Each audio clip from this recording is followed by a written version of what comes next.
Hi everyone, back in 2014 I did a video review of this Plum Pyramid climbing frame, and today you might notice it looks a little different. So 2 years on, I'm back to show you some of the repairs and upgrades that we've carried out. First thing I want to do is talk about the repairs that we had to carry out. This slide is not the original slide that we started out with 2 years ago. We had a couple of big storms. Our garden is in a particularly exposed location. The first storm dragged the climbing frame across the garden, and what happened is the bottom lifted up and that damaged the top of the slide, so it came disconnected from the climbing frame. We were actually able to repair that ourselves by putting a wooden batten across the top, and that secured the slide onto the climbing frame. However, the second storm, which was Storm Katie earlier on this year, as many of you will know, was a very strong storm, and it lifted the climbing frame up, blew it across the garden, and it ended up in the tree which is behind us. And that not only ripped the climbing frame and the slide apart where they join, but it also damaged the bottom of the slide beyond repair. So we had to buy a spare slide and replace it, which Plum do sell as spare parts, so that was quite easy to do.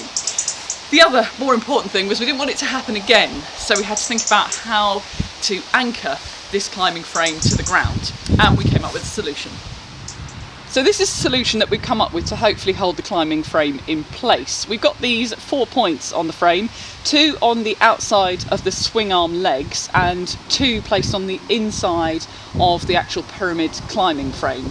And what they are, they're made up of 2 parts. This bit is the tie down anchor ring, and this bit is actually a super strong plastic tent peg, and they're called peggy pegs. You can find them online. They are 2 separate parts, so you have to search for them individually, but the combination of the 2 should hopefully keep the climbing frame where it's supposed to be during the storms. Now, this is just to show you a small repair and addition that we carried out when we replaced the slide. When the slide was ripped off from this part of the climbing frame, the result of that was that the wood fractured ever so slightly, and we felt that if we were going to anchor the new slide here, we wanted to make sure that it was really secure. So we've added this batten, and as you can see, we've also got these long bolts that come through, so that is held very securely in place, and the original bit of wood with the slight fractures is now just part of the structure which is holding it in place and not the entire thing. On to the final piece of the jigsaw puzzle, which is the swing arm. I am sure many of you, like me, when you were deciding to buy the pyramid climbing frame, tossed up between getting the climbing frame on its own or the climbing frame with the swing arm attached, and they are quite an investment. So we decided just to go for the climbing frame with the hope that we could maybe one day buy the swing arm. And you can. They're available from Plum. You can buy them. They cost in the region of £100, and they come complete with the swings. So you get the swing arm here, which attaches to the main climbing frame, the 2 legs, and this pair of green swings.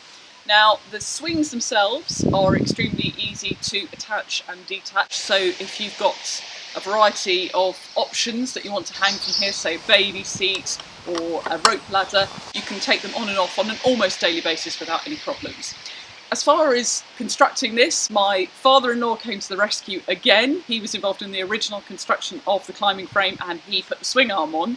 The guide says 2 people for 1 hour. We only have 1 person, and it took him 3 hours. So, as always, you need to take the time allowance with a pinch of salt, because I think most people do take slightly longer than they allow for it if you're working at a leisurely pace. Just to tell you about the swings, they are designed for children who are of the appropriate age for the climbing frame.